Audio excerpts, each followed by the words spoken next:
Heinz Doofenshmirtz is an evil genius with a tragic past, a squeaky voice, and a lab full of useless inators. But jump ahead a few decades, and he's divorced, broke, and living in a shed building machines that barely work. What went wrong? Was it his villain school failure, his hand-me-down dresses, or losing his only friend Balloony? Today, we'll find out. But first, we have to start from the beginning, way back. His life story starts with the most depressing beginning imaginable. When he was born, neither of his parents even showed up. They just couldn't be bothered to attend the birth of their own child, so from day one, he was on his own. Every birthday after that was a solo affair. He'd throw his own surprise parties at places like Gunther Goat Cheese's, a sad little man-child celebrating by himself. And on the rare occasion he actually got a birthday cake, it would get snatched and eaten by dingleberry bats. It was like the universe was specifically programmed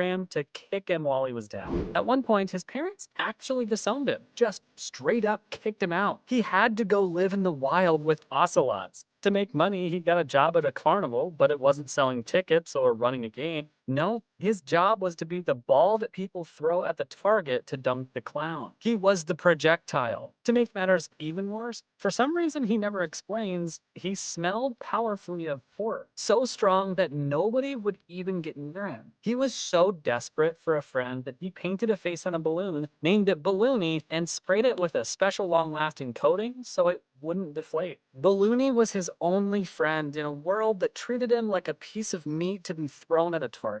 Eventually, he somehow made his way back to his family, but things didn't get any better. His dad was so poor that his most prized possession, a lawn gnome, got repossessed. So what did his dad do? Buy a new one? Nope. He forced Heinz to stand in the garden all day and all night pretending to be the lawn gnome. He wasn't allowed to move, not to eat, not to sleep. His only companions were the moon, his silent balloon friend Balloony, and his neighbor Kenny. One night, a gust of wind blew Balloony away. And since Heinz couldn't move, he just had to watch his only friend float away into the darkness, lost forever. It's a miracle he didn't snap right then and there. Then, just to pour salt in the wound, his dad won a Spitzenhound dog in a poke the museum with a stick contest. He named the dog Only Son. The dog became a champion, brought the family fame and fortune, and you'd think, okay, now they can afford to buy the real lawn gnome back and let Heinz be a kid, right? Wrong. They kept him right there, a human statue in their front yard,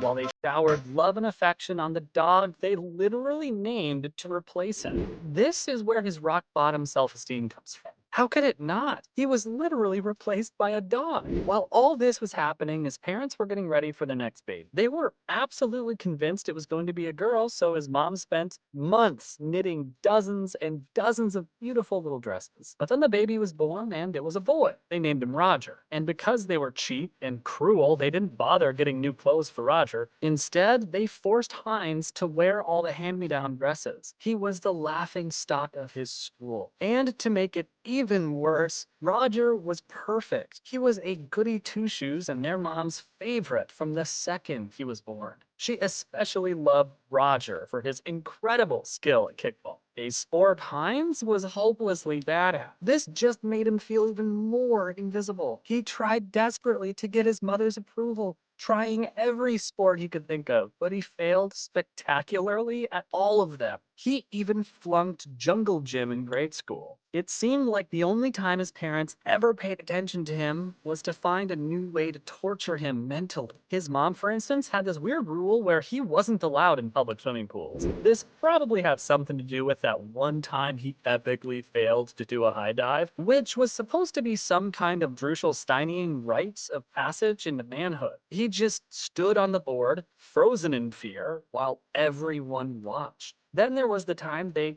wouldn't let him watch music videos as a kid, for no good reason at all. It was just another arbitrary rule designed to make his life miserable. On top of his garbage family life, he was bullied relentlessly. This one kid, Boris, made it his life's mission to kick sand in Doofenshmirtz's face. It didn't matter where they were. Boris would find a way. It happened so often that even on days when Boris wasn't around, Heinz couldn't relax. He was just constantly bracing for that inevitable face full of sand. There was also this girl, Gerlinda, who would always dump a bucket of water on his head. Decades later, he found out it was her weird way of showing she had a crush on him, but at the time, he just thought she was another bully piling on. He tried to find something, anything he was good at. He tried magic. He even got a gig, but his act wasn't ready. During his big trick, trying to pull Bobo the rabbit out of a hat, a skunk came out instead. The humiliation was so intense he gave up magic completely until he was an adult. He poured his heart into science, entering the school science fair with his very first inator, a real working laser cannon. This should have been a guaranteed win, but he lost to a baking soda volcano, the most basic, cliche science fair project in existence. The next year, thinking bigger was better, he built an even bigger inator. He lost again to another baking soda volcano. Throughout this whole miserable youth, people were always telling him not to make mountains out of molehills, even when things were genuinely terrible, like when his building was on fire.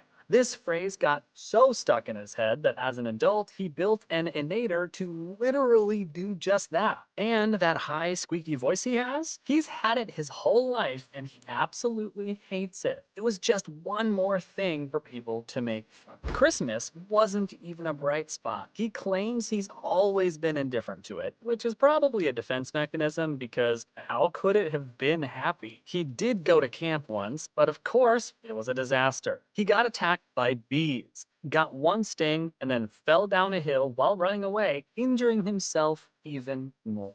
This experience scarred him so badly that years later, he was a total helicopter parent when his own daughter went. When he hit his teens, around 15, he had to face a new humiliation. He couldn't grow facial hair. While all the other boys were starting to get mustaches and beards, he was stuck with a smooth baby face. He became convinced that anyone with facial hair was just growing it to mock him personally. Around the same time, he actually found something he was good at: shadow puppetry. He was a local star. He was so good, he even had a girlfriend, a Fraulein. Life was finally looking up. But then a new kid moved to the village. A kid named Huge Hands Hans. His hands were, well, huge.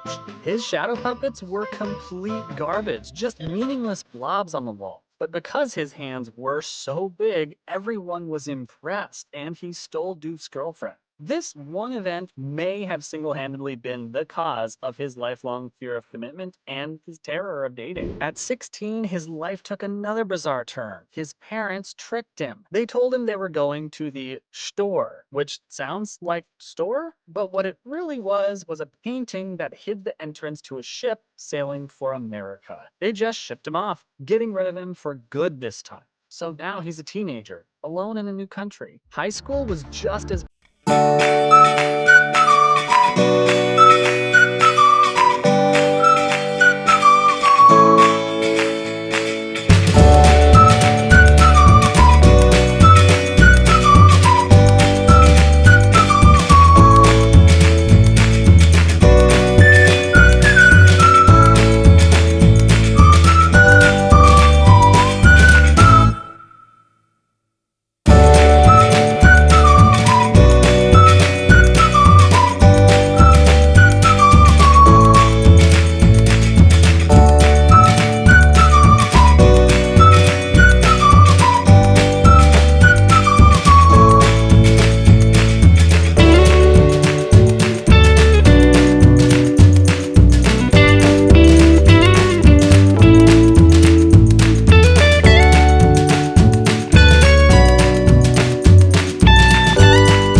he went on a date with Linda Flynn, who would later become the one-hit wonder pop star Lindana. The date was a disaster, of course, but it was a fateful one. Linda was talking about her dreams of becoming a pop star, and Doof, being pessimistic, replied sarcastically, "Yeah, right."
C.W.C.A agents who then proceeded to destroy all the other scientists' inventions. His own inator was the only one left standing, so he won by default. He also managed to conquer his fear of high diving by building a look-away inator which forced everyone, including himself, to turn their heads away as he jumped. He still couldn't swim, but Perry tossed him a life preserver, a technical win. He successfully built a pick-em-up inator to teleport Vanessa home from school so he wouldn't miss his favorite exercise show. It worked flawlessly. He also managed to ruin his brother Roger's public art unveiling, only to find out the art piece was the very painting Roger had ruined years ago, which he had spent 20 years restoring as an apology. Doofenshmirtz felt terrible, but his revenge plan did technically work. His greatest success was probably building the other dimensionator. Phineas and Ferb even helped him fix it, which led to the whole adventure across the second dimension. But his most famous victory came when he decided to move the Earth itself. He bought the wrong kind of sunscreen, and rather than just returning it, he built an inator that used Jupiter's gravity to shift the Earth's orbit, bringing on an early autumn. Harry was too late to stop him. For the first time, a grand evil scheme was a total success. He was also a hero to the other villains and loved Muffin. He even managed to take over the Danville City Hall in the chaos. But he soon regretted it when Rodney tried to use his technology to plunge the Earth into a new ice age. Doofenshmirtz, disgusted by this escalation, teamed up with Perry to stop it, proving that while he wants to rule the tri-state area, he doesn't want to destroy the world. He's got standards. He even briefly became the tri-governor of the tri-state area thanks to a time loop created by his do-overinator. But he gave it all up to save his daughter's future and the space-time continuum. For a villain, he has a surprising number of heroic moments. It's usually when it benefits him or when he's forced into it, but it still counts. He once adopted a stray cat he named Mr. Fluffy Pants. The cat was a disaster, wrecking his lab. But when it almost fell off the building, Doofenshmirtz saved it, nearly falling to his own death in the process before Perry rescued them both. He then returned the cat to its rightful owner, a little kid. He also spent years searching garage sales and the internet to find a rare Mary MacGuffin doll for Vanessa, just because she'd asked for one as a little girl. It was a genuinely sweet moment that helped Vanessa see that underneath all the evil and incompetence, he really did love her. During a family vacation, one of his schemes accidentally sent Vanessa flying around the world. He teamed up with Perry and Monogram using a GPS tracker in her earrings to chase her all the way to Paris just to bring her back safely. Also, when his evil second dimension counterpart was about to kill Phineas, Ferb, and Perry, our Doofenshmirtz stepped in. He gave second dimension Doof his old toy train, the very toy whose loss had turned him evil in the first place. This act of kindness snapped second Doof out of his evil rage and saved everyone. He even once saved Vanessa and her friends from a swarm of bees by dousing himself in honey and letting the bees attack him instead. He got stung horribly, but he protected his daughter. When Monogram's intern Carl was turned evil by one of Doof's rays and tried to take over the tri-state area, Doofenshmirtz felt responsible. He teamed up with Perry to build a re-goodinator and turn Carl back to normal. He also showed his loyalty to Perry when they got stranded in the desert. After getting on a bus and leaving Perry behind, Doofenshmirtz felt so guilty that he went back, found Perry's jetpack, and rescued him from the scorching heat. And when the Marvel superheroes lost their powers because of his power draininator, and Marvel supervillains like Red Skull and Venom betrayed him and tried to destroy the city, Doofenshmirtz sided with the heroes. He helped them get their powers back and fought against the other villains, mostly because he was mad they stole his invention. He has a soft spot for his dad, too. He went all the way back to Drushelstein with Perry to find the lawn gnome his dad had lost all those years ago. The gnome broke, but his dad was touched by the gesture, finally giving Heinz a moment of parental appreciation. His personality is a beautiful mess. He's goofy, ridiculously dramatic, and loves to ramble. He is a classic cliché villain, always bursting into maniacal laughter and giving long, rambling monologues that explain his entire plan. The problem is, his plans almost always have a giant, obvious flaw that he's completely oblivious to. He'll build a tunnel to China and forget that the Earth has a molten core. He constantly puts giant, easily accessible self-destruct buttons on everything. From his robot armies to his most powerful inators, it's like he wants to fail. He's physically clumsy and weak, but he's also incredibly durable, surviving explosions and falls from his building on a daily basis that would kill any normal person. He has a weird sense of humor and is constantly butchering words and phrases. He'll say, Das Vidania, and then claim it's Spanish for two vidanias. He loves to act sarcastically surprised when Perry shows up with lines like, "Ah, Perry the Platypus, your timing is impeccable." And by impeccable, I mean completely peccable. But underneath all goofiness, there's a genuinely dark side. He enjoys seeing other people suffer, steals his neighbor's magazines, and openly hoped that Perry's absence one day was because something horrible had happened to it. He doesn't care about property damage and thinks the sound of children screaming is a birthday gift. But this is balanced by a weirdly strong moral code. He won't hit girls, and he has a genuine love for his daughter. He's also a massive music fan, especially of the band Love Handel. He loves them so much he'll stop everything to rock out to their songs. He also has perfect pitch. But all of this, the evil, the comedy, the music, is all just a shell covering a deeply broken and fragile person. He is emotionally scarred from a childhood where he was abused by his father and ignored by his mother. He's failed at every relationship and every plan for world domination. But he never gives up. His persistence and weirdly optimistic attitude in the face of constant soul-crushing failure is, in a strange way, his most admirable quality. He's also kind of lazy. Instead of just buying a bigger watch, he once planned to move Big Ben next to his building so he could see the time. His appearance is just as strange as his personality. He's got a pointy nose, pointy chin, and a head shaped like a triangle. He's tall and super skinny, but he's always slouching, which makes him look shorter. He's got a hunchback and walks with his legs bent. He describes himself as ugly, and when he was once hit by his own uglyator, it had no effect on him. But despite his physical shortcomings, he is a genius inventor.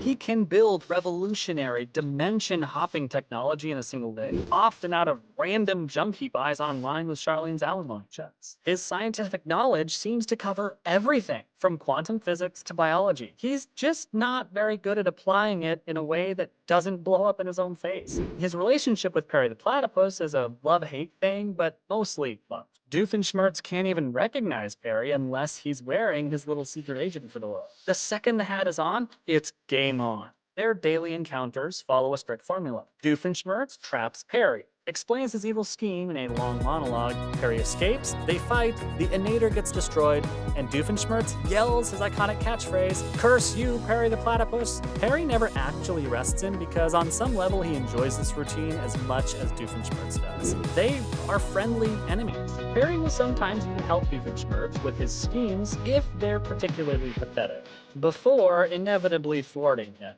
Doofenshmirtz gets genuinely anxious and worried if Perry doesn't show up on schedule. They are so codependent that they can't function with any other nemesis. When Perry was assigned a new villain, Doofenshmirtz was deeply offended. When Doofenshmirtz replaced Perry with Peter the Panda, he found it just wasn't the same and went on a TV therapy show with Perry to patch things up. Perry has saved Doofenshmirtz's life countless times, and Doofenshmirtz has, on rare occasions, returned the favor. He once told Perry he thinks of him as family, maybe even the son he never had. He might have even admitted Perry was his best friend once. It's the most functional relationship he's ever had. Then there's Norm, his giant robot assistant. Norm is supposed to help with his evil schemes, but he's mostly a walking, talking embodiment of incompetence. He takes everything literally. If Doofenshmirtz sarcastically tells him to throw an inator off the balcony, Norm does it without a second thought. Norm, for his part, is fully aware of his master's track record, once complaining, "Next time, you can do all the cooking while I stand around making evil schemes that always ultimately fail." But despite the frustration, Doofenshmirtz does care about Norm. He's impressed by Norm's efforts and even feels guilty when he considers replacing it. Norm sees Doofenshmirtz as his father and desperately wants to be treated like a real son. A dynamic Doofenshmirtz is mostly uncomfortable with, though he does try to give fatherly advice some. His relationship with his daughter Vanessa is the most humanizing part of his character. He loves her more than anything and is incredibly overprotective. His attempts to show his affection usually backfire and end up embarrassing her. Like when he threw those childish birthday parties or clapped way too loudly at her dance recital. But Vanessa knows he's trying. When he gave her the Mary McGuffin doll, she finally understood how much he cared. He's always trying to get her into the family business of evil, but she's just not interested. When she once admitted to being a little bit evil, he literally cried tears of joy. He despises his younger brother, Roger, with the fire of 1,000 suns. Roger was their mom's favorite.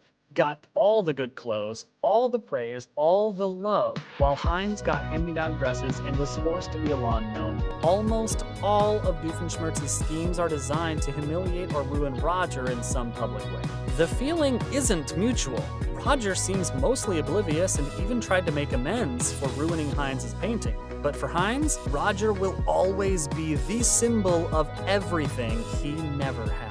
But if you thought that was wild, wait until you meet every secret agent working for Oka. Click the video on screen now to find out.